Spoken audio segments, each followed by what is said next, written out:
Chapter 10. Harris and I began to think that Belweir Lock must have been done away with after the same manner.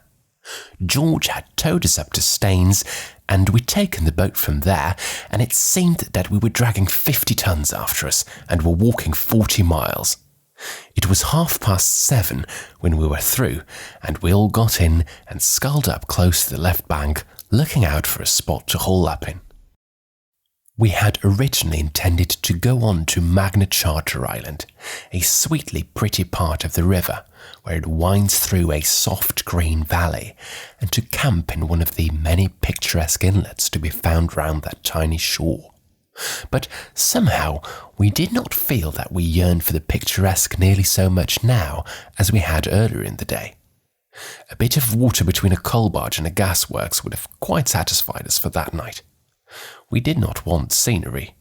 We wanted to have our supper and go to bed. However, we did pull up to the point, picnic point it is called, and dropped into a very pleasant nook under a great elm tree, to the spreading roots of which we fastened the boat. Then we thought we were going to have supper. We had dispensed with tea so as to save time, but George said no, that we'd better get the canvas up first before it got quite dark and while we could see what we were doing. Then he said all our work would be done and we could sit down to eat with an easy mind. That canvas wanted more putting up than I think any of us had bargained for. It looked so simple in the abstract. You took 5 iron arches and fitted them up over the boat and then stretched the canvas over them and fastened it down. It would take quite 10 minutes, we thought. Well, that was an underestimate. We took up the hoops and began to drop them into the sockets placed for them. You would not imagine this to be dangerous work, but looking back now, the wonder to me is that any of us are alive to tell the tale. They were not hoops, they were demons. First, they would not fit into their sockets at all, and we had to jump on them and kick them and hammer at them with the boat hook. And when they were in, it turned out that they were the wrong hoops for those particular sockets, and they had to come out again. But they wouldn't come out until 2 of us had gone and struck with them for 5 minutes, when they would jump up suddenly and try to throw us into the water and drown us. They had hinges in the middle, and when we were not looking, they nipped us with these hinges in delicate parts of the body, and while we were wrestling with one side of the hoop and endeavouring to persuade it to do its duty, the other side would come behind us in a cowardly manner and hit us over the head. We got them fixed at last, and then all that was to be done was to arrange the covering over them. George unrolled it and fastened one end over the nose of the boat. Harris stood in the middle to take it from George and roll it onto me, and I kept by the stern to receive it. It was a long time coming down to me. George did his part all right, but it was new work to Harris, and he bungled it. How he managed, I do not know. He could not explain himself either. But by some mysterious process or other, he succeeded after 10 minutes of superhuman effort in getting himself completely rolled up in it. He was so firmly wrapped round and tucked in and folded over that he could not get out. He made frantic struggles for freedom, the birthright of every Englishman, and in doing so he knocked over George, and then George, swearing at Harris, began to struggle too, and got himself entangled and rolled up. Now, I knew nothing about all this at the time. I did not understand the business at all myself. I had just been told to stand where I was and wait until the canvas came to me, and Montmorency and I stood there and waited, both as good as gold. We could see the canvas being violently jerked and tossed about pretty considerably, but we supposed that this was part of the method, and we did not interfere. We also heard much smothered language coming from underneath it, and we guessed that they were finding the job rather troublesome, and concluded that we would wait until things had got a little simpler before we would join in. We waited quite some time, but matters seemed to get only more and more involved, until at last George's head came wriggling out over the side of the boat and spoke up. "Give us a hand here, will you, standing there like a stuffed mummy when you see we're both being suffocated, you dummy?" I never could withstand an appeal for help, so I went in and did them. Not before it was time either, for Harris was nearly black in his face. It took us half an hour's hard labour after that before it was properly up, and then we cleared the decks and got our supper. We put the kettle on to boil up in the nose of the boat, and went down to the stern and pretended to take no notice of it, but set to work to get the other things out. That is the only way to get a kettle to boil up the river. If it sees that you are waiting for it and are anxious, it will never even sing. You have to go away and begin your meal as if you were not going to have any tea at all. You must not even look at it. Then you will soon hear it sputtering away, mad to be made into tea. It is a good plan too, if you're in a great hurry, to talk very loudly to each other about how you don't need any tea and are not going to have any. You get near the kettle so that it can overhear you, and then you shout out, "I don't want any tea, do you, George?" To which George shouts back, "Oh no, I don't like tea, we'll have lemonade instead. Tea is so indigestible." Upon which the kettle boils over and puts the stove out. We adopted this harmless bit of trickery, and the result was that, by the time everything else was ready, the tea was waiting.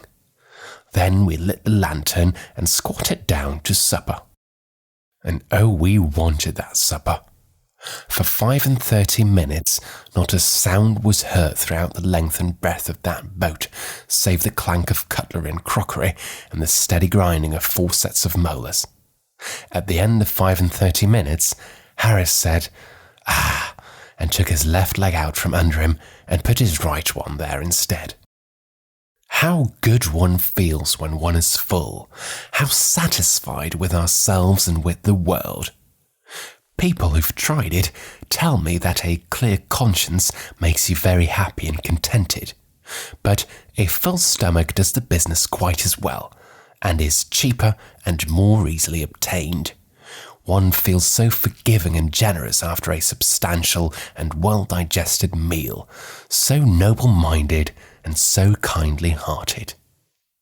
It is very strange, this domination of our intellect by our digestive organs. We cannot work, we cannot think, unless our stomach wills so. It dictates to us our emotions and our passions. After eggs and bacon, it says work. After beefsteak and porter, it says sleep. After a cup of tea, it says to the brain, "Now rise and show your strength. Be eloquent and deep and tender. See with a clear eye into nature and into life. Spread your white wings of quivering thought and soar a godlike spirit over the whirling world beneath you, up through long lanes of flaming stars to the gates of eternity." After hot muffins, it says, "Be dull and soulless, like a beast of the field, a brainless animal with listless eye, by any ray of fancy or of hope or fear or love or life." And after brandy, taken in sufficient quantity, it says, "Now come, fool, grin and tumble, that your fellow men may laugh, drivel in folly, and splutter in senseless sounds, and show what a helpless ninny is poor man whose wit and will are drowned like kittens side by side in half an inch of alcohol." We are but the sorriest slaves of our stomach. Reach not after morality and righteousness, my friends. Watch vigilantly your stomach, and diet it with care and judgment. Then virtue and contentment will come and reign within your heart, unsought by any effort of your own, and you will be a good citizen, a loving husband, and a tender father, a noble, pious man. Harris, in moving about, trod on George's corn. Had this happened before supper, George would have expressed wishes and desires concerning Harris's fate in this world and the next that would have made a thoughtful man shudder. As it was, he just said, "Steady, old man, wear wheat." And Harris, instead of merely observing in his most unpleasant tones that a fellow could hardly help treading on some bit of George's foot if he had to move about at all within 10 yards of where George was sitting, suggesting that George never ought to come into an ordinary-sized boat with feet that length, and advising him to hang them over the side as he would have done before supper, now said, "Oh, I'm so sorry, old chap. I hope I haven't hurt you." And George said, "Not at all," that it was his fault, in fact, and Harris said no, it was his. It was quite pretty to hear them. We lit our pipes and sat looking out on the quiet night and talked. George said, why could not we be always like this, away from the world with its sin and temptation, leading sober, peaceful lives instead, and doing good? I said it was a sort of thing I had often longed for myself, and we discussed the possibility of our going away, we four, to some handy, well-fitted desert island, and living there in the woods. Harris said that the danger about desert islands, as far as he'd heard, was that they were so damp, but George said no, not if properly drained. And then we got on to drains, and that put George in mind of a very funny thing that happened to his father once. He said his father was travelling with another fellow through Wales, and one night they stopped at a little inn where there were some other people, and they joined the other fellows and spent the evening with them.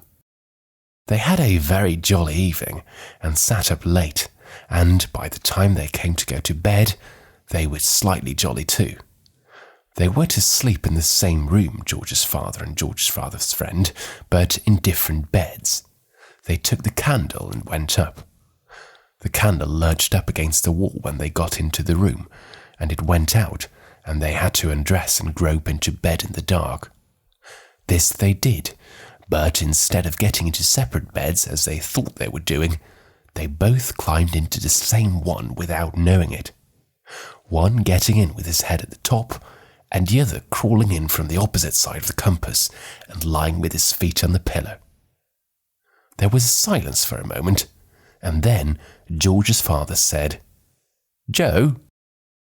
"What's the matter, Tom?" replied Joe's voice from the other end of the bed. "Well, there's a man in my bed," said George's father.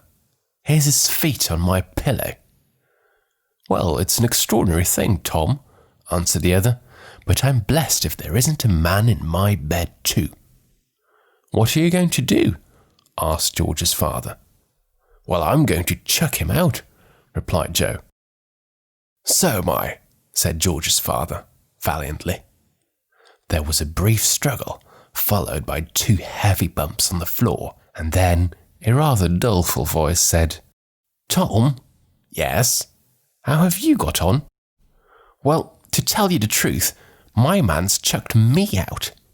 So has mine. I say, I don't think much of this inn." Harris asked, "What was the name of that inn?" "The Pig and Whistle," said George. "Why?" "Ah, no, then it's not the same," replied Harris. "What do you mean?" queried George. "Why, it's so curious," said Harris, "but precisely that very same thing happened to my father once at a country inn. I've often heard him tell the tale.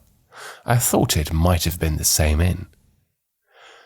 We turned in at 10 that night, and I thought I should sleep well, being tired, but I didn't. As a rule, I undress and put my head on the pillow, and then somebody bangs at the door and says it's 8:30. But tonight, everything seemed against me. The novelty of it all, the hardness of the boat, the cramped position, the sound of the lapping water round the boat, and the wind among the branches, it kept me restless and disturbed. I did get to sleep for a few hours, and then some part of the boat which seemed to have grown up in the night, for it certainly was not there when we started, and it had disappeared by the morning, kept digging into my spine. I slept through it for a while, dreaming that I'd swallowed a sovereign, and they were cutting a hole in my back with a gimlet so as to try and get it out. I thought it very unkind of them, and I told them I would owe them the money and they should have it at the end of the month, but they would not hear of that and said it would be much better if they had it then, because otherwise the interest would accumulate so. I got quite cross with them after a bit and told them what I thought of them, and then they gave the gimlet such an excruciating wrench that I woke up. The boat seemed stuffy and my head ached, so I thought I would step out into the cool night air. I slipped on what clothes I could find about, some of my own and some of George's and Harris's, and crept under the canvas onto the bank. It was a glorious night. The moon had sunk and left the quiet earth alone with the stars. It seemed as if, in the silence and the hush, while we, her children, slept, they were talking with her, their sister, conversing of mighty mysteries, in voices too vast and deep for childish human ears to catch the sound. They awe us, these strange stars, so cold, so clear.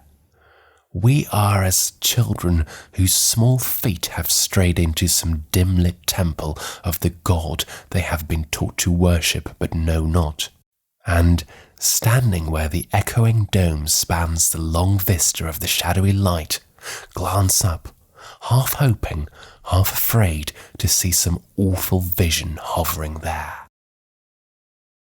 And yet it seems so full of comfort and of strength, the night. In its great presence our small sorrows creep away, ashamed.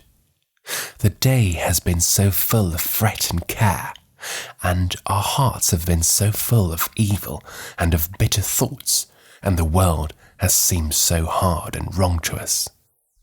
Then night, like some great loving mother, gently lays her hand upon our fevered head, and turns our little tear-stained faces up to hers, and smiles, and, though she does not speak, we know what she would say, and lay our hot, flushed cheek against her bosom. The pain is gone.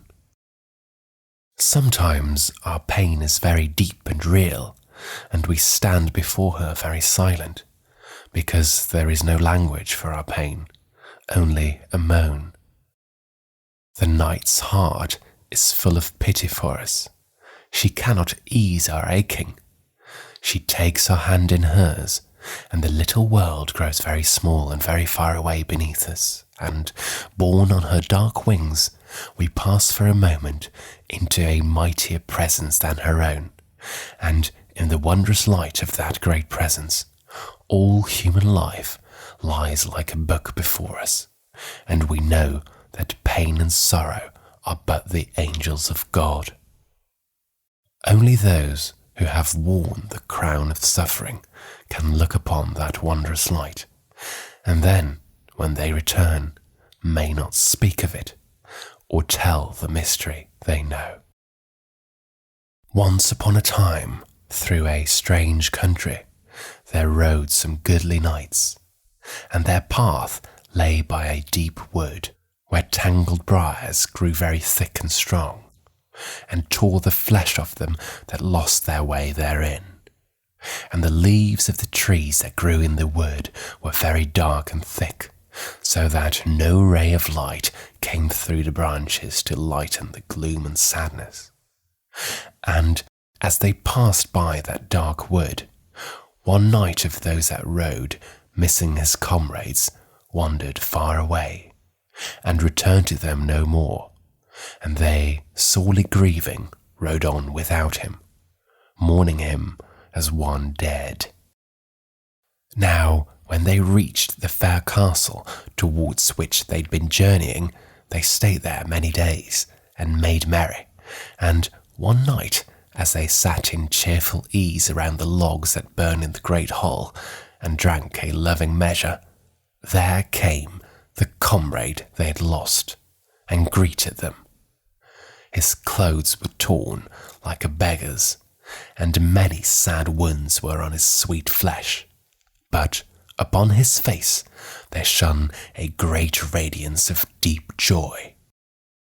And they questioned him, asking him what had befallen him. And he told them how in the dark wood he'd lost his way, and he'd wandered many days and nights, until, torn and bleeding, he'd lain himself down to die.